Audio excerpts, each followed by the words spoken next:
Mall Studios. This is WOCA, Ocala, Gainesville, The Villages, 1370 AM, 96.3 FM, The Source.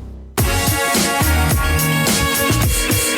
right, 20 minutes after 9 o'clock, my son is going to be 33, right? 33 this July, right? 33 years old. That's what you said. So 32 and a few months ago, when he was a little baby, I made the joke. He wasn't eating solid food yet, but I said to him, hey, you want to go to McDonald's? Yeah. Oh, Robin, you don't want to be a man saying that kind of a joke around a bunch of ladies.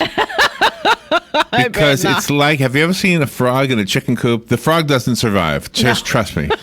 No.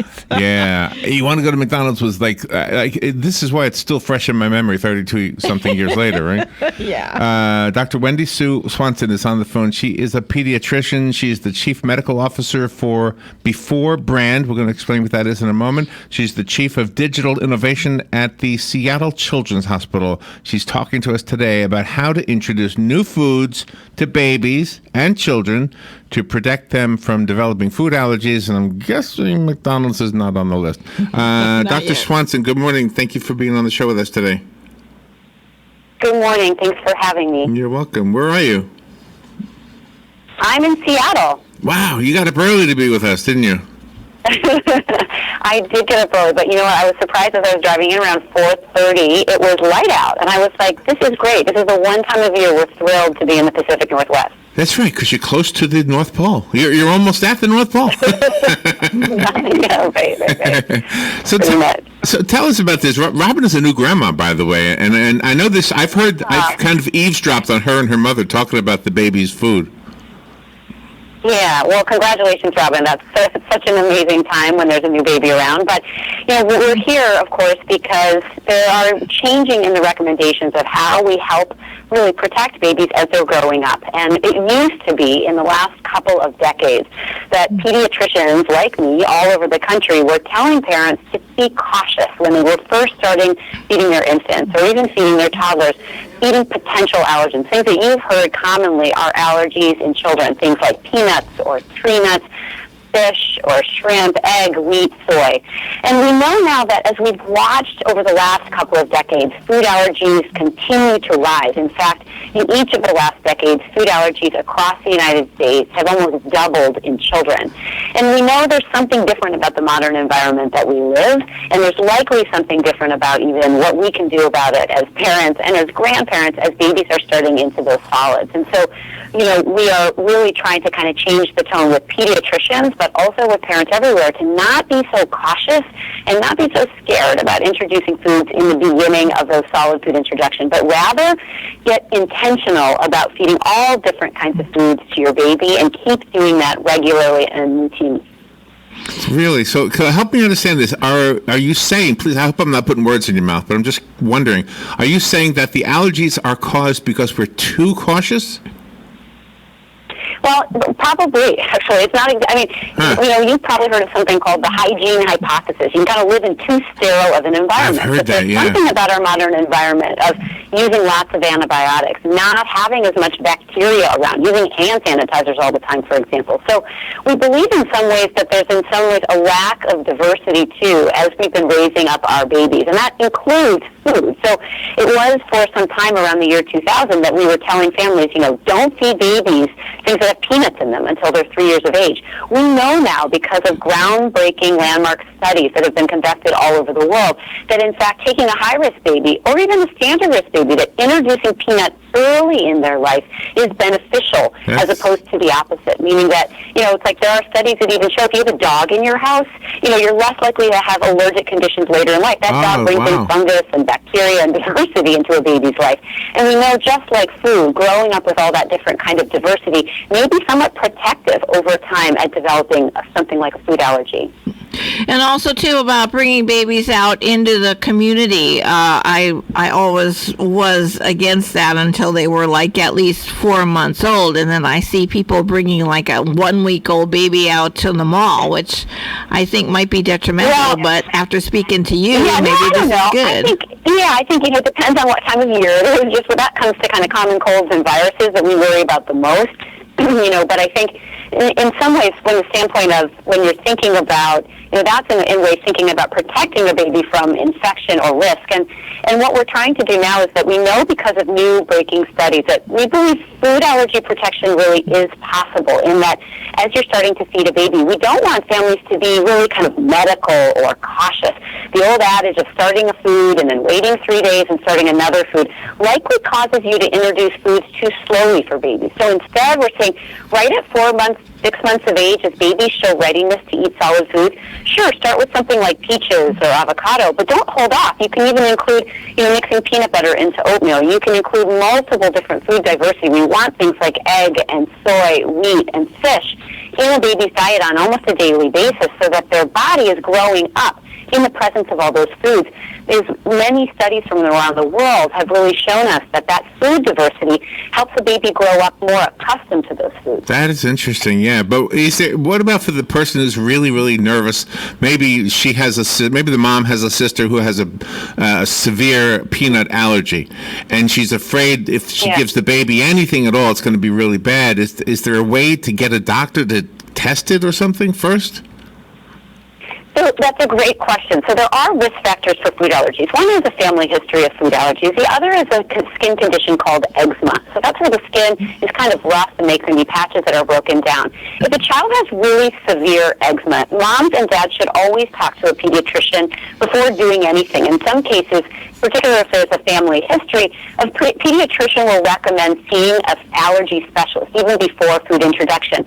But that's the rare case. In most cases, we want parents to really understand that food introduction of any kind is really safe.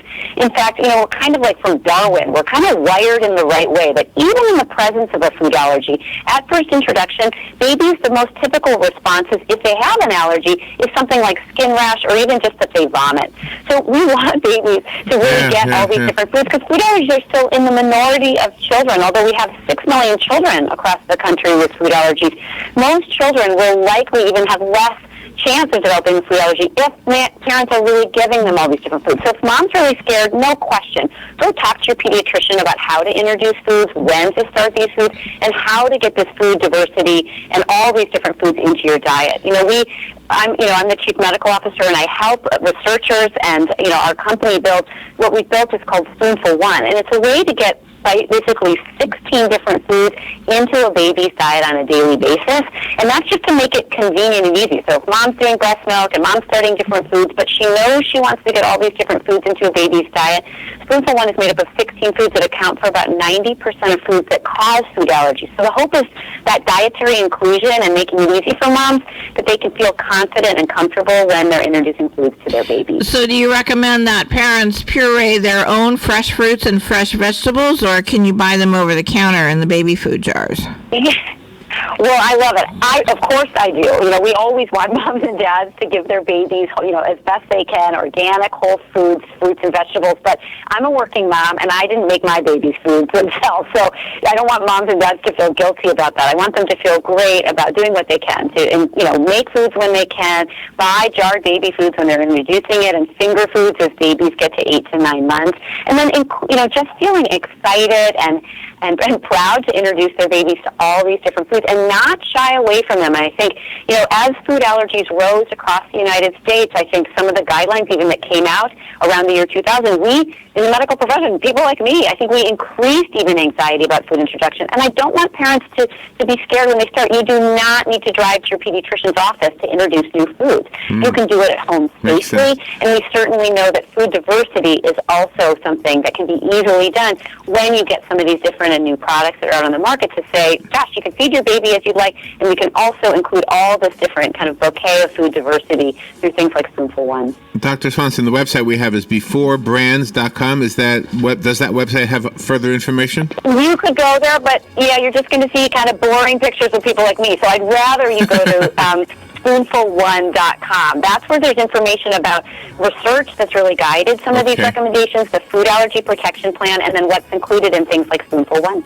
Okay, Food for One. Okay, excellent. Dr. Wendy Swanson, thank you for being on the show with us today. Oh, you're welcome. Thanks for having me. And Robin, congratulations again on your granddaughter or grandson. We'll be right back.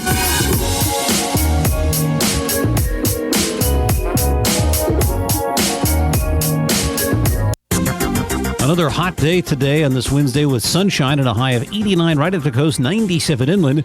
It'll be clear and warm Wednesday night, low 69 inland, 73 at the coast. Thursday, a good deal of sunshine and remaining hot, high 89 at the coast, 97 inland. For Friday, sunshine mixing with clouds. There can be a stray morning shower and perhaps an afternoon or evening thunderstorm. The high 89 at the coast, 94 inland. From the Florida Weather Center, I'm meteorologist Joe Lundberg. Broadcasting from the Paddock Mall Studios, this is WOCA, Ocala, Gainesville, The Villages, 1370 AM, 96.3 FM, The Source. Here are today's headlines from The Source. WOCA, an open government watchdog group, and several news outlets sued Florida Governor Ron DeSantis and members of the cabinet yesterday in an effort to stop them from holding a cabinet meeting while on a trade mission in Israel. The lawsuit argues that the meeting, scheduled for today, violates the state's constitution and open government laws, which require that cabinet sessions be open to the public. Florida residents who don't happen to be in Israel won't be able to attend, and the meeting's planned location at the U.S. Embassy in Jerusalem has generated security concerns that will further restrict access. The lawsuit was filed by the First Amendment Foundation, Gannett Company, Gatehouse Media, and the owners of the Miami Herald and Tampa Bay Times. The Associated Press and other news outlets also plan to join the lawsuit.